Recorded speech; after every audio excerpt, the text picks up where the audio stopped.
Lesson 3, Detailed Takeoff Speeds. How do we lift off? What makes us fly? What is the best way to leave the runway? All these questions will be answered in this lesson.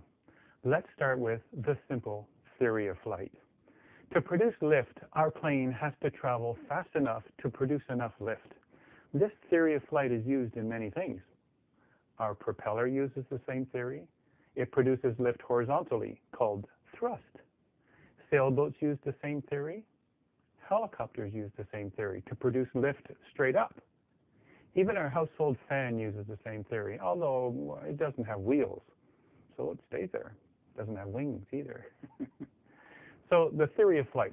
You can find a ton of information about this topic and lots of mathematics since the Wright brothers first took flight, but let's keep it simple here in this beginner's course. So a plane doesn't actually lift off the runway until it's accelerated, until the airflow over and under the wings act with enough force to lift the airplane. This is accomplished by the angle of the wing and the shape of the wing. As you can see by the diagram, the top of the wing has more of a curve than the bottom. This curve causes the airflow to accelerate more above the wing than the airflow below the wing. This results in a large decrease in pressure above the wing and a difference in pressure between the upper and lower part of the wing, producing lift. The more you accelerate, the more lift is generated. As you accelerate down the runway, lift eventually overcomes the weight of the airplane. The wing also contributes to the lift by deflecting the air downward, just as you do when you hold your hand out the car and experiment with angles. As you can see by the diagram, the relative airflow will act differently if you change the angle of the wing or change the shape of the wing. Airplane designers know all the math and the reasons.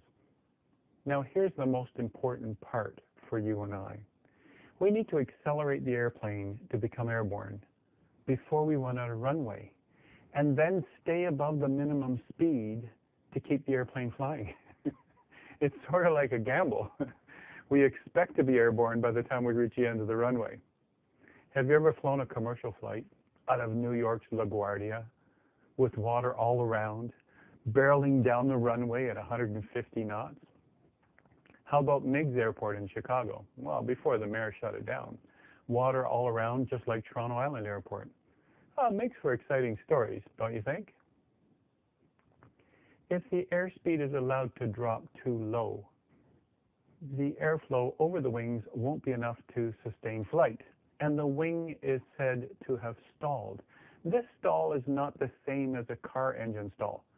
When a wing stalls, the airplane will begin to sink very fast, maybe even like a rock, and we will have to do something to correct it. More power, nose down, or both.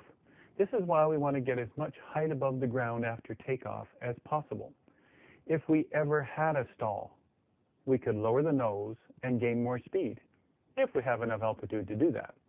We will perform this in the practice area and learn to recover from it, simply to recognize it and handle it if it ever happens during normal flights, way up high where it's safe to practice. Now I'd like to talk about airspeed indicator and V-speeds. This is our most important instrument. As you learned in an earlier lesson, every airplane has its own green arc for the exact speed extremes. The green arc is the area of safe flight. The stall is when the needle is below the green arc.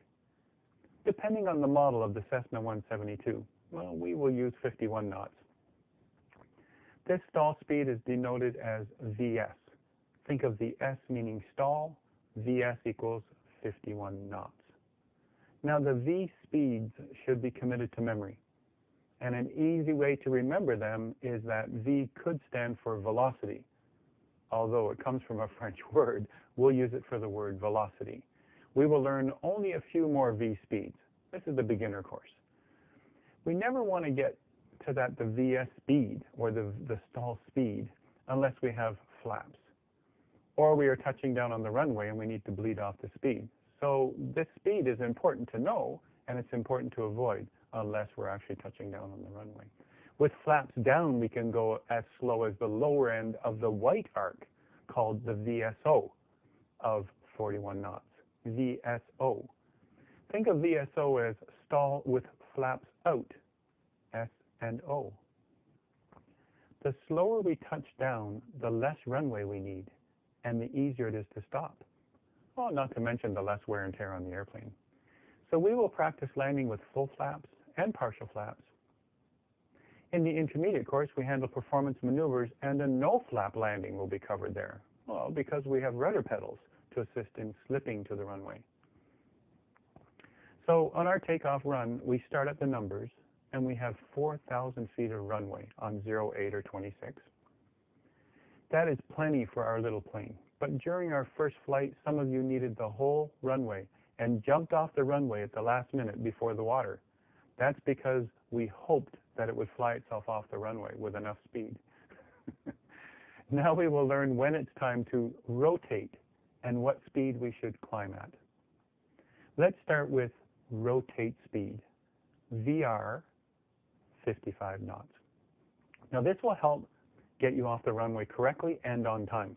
Rotate speed, or VR, for the 172, it's 55 knots. Again, it'll depend on the model of the 172. The older ones, the newer ones, the speeds are different. And as they build their airplanes better and smoother and more efficiently, numbers will change. But we're going to use 55 knots as our rotate speed. Did you notice this speed is above the stall speed of 51 knots? Also, this makes the nose wheel lift off the ground, but doesn't lift the whole plane. So you don't jerk the yoke back, rather, you pull gently to rotate. As you pick up more speed, the plane will eventually fly itself off the runway. They call it rotation because your airplane is rotating with the nose rising and the tail falling. It is rotating around the wheels until it is flying. Let me show you an example. Here's an airplane. We'll say it's on the runway right now. There's the runway. We're going to push the tail down to make the nose go up. Look, the wheels are still on the runway. All right, so the nose is rising, the tail is falling. We're actually pushing the tail down with our yoke. It's rotating around the wheels until it is flying.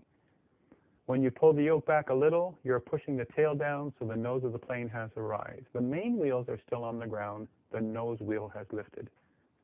This also helps reduce the wear and tear on the nose wheel. It's more delicate than the main wheels. So once we start to fly, let's talk about the best rate of climb. Now, the best rate of climb is VY, and it's 75 knots. The best rate of climb is what we call our normal climb. The aircraft should normally be configured for best rate of climb. When we set the takeoff trim, it's set for best rate. And this will provide the best climb for the maximum gain in the altitude in the shortest time possible. You will get your selected cruising altitude in the shortest time possible.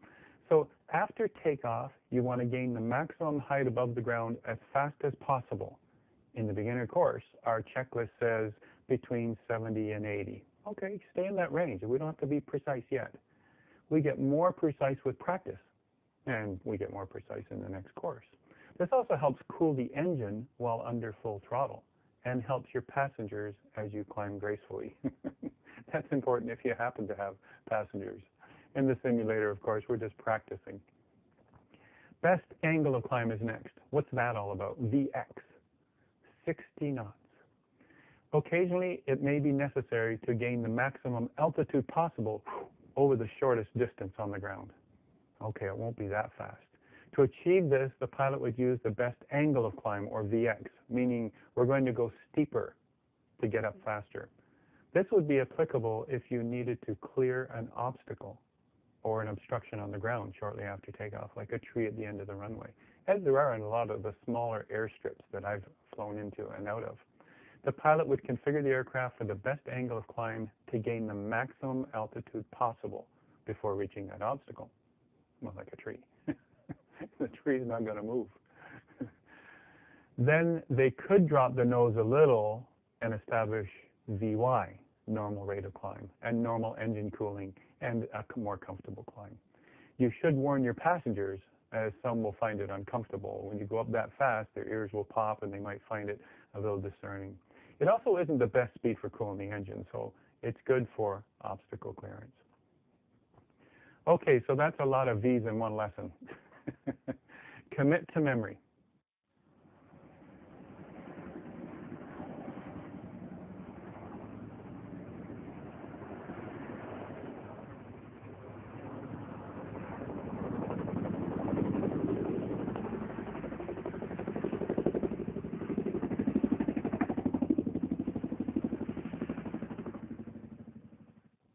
Here's the summary.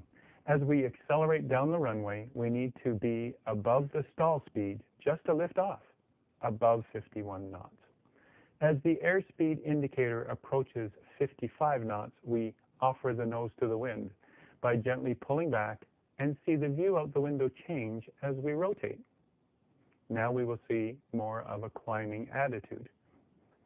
As we accelerate some more through 72 knots or so, we pull back a little more, some say back pressure, to let the airplane fly off the ground. We adjust our nose attitude or our climb attitude to show 75 knots. Remember, our trim wheel was set for takeoff, so it might not need touching. Then we trim for that climb out, and after 500 feet high, we can take our hand off the throttle and then take our hand off the yoke. If it's trimmed properly, you can actually fly hands off without touching anything.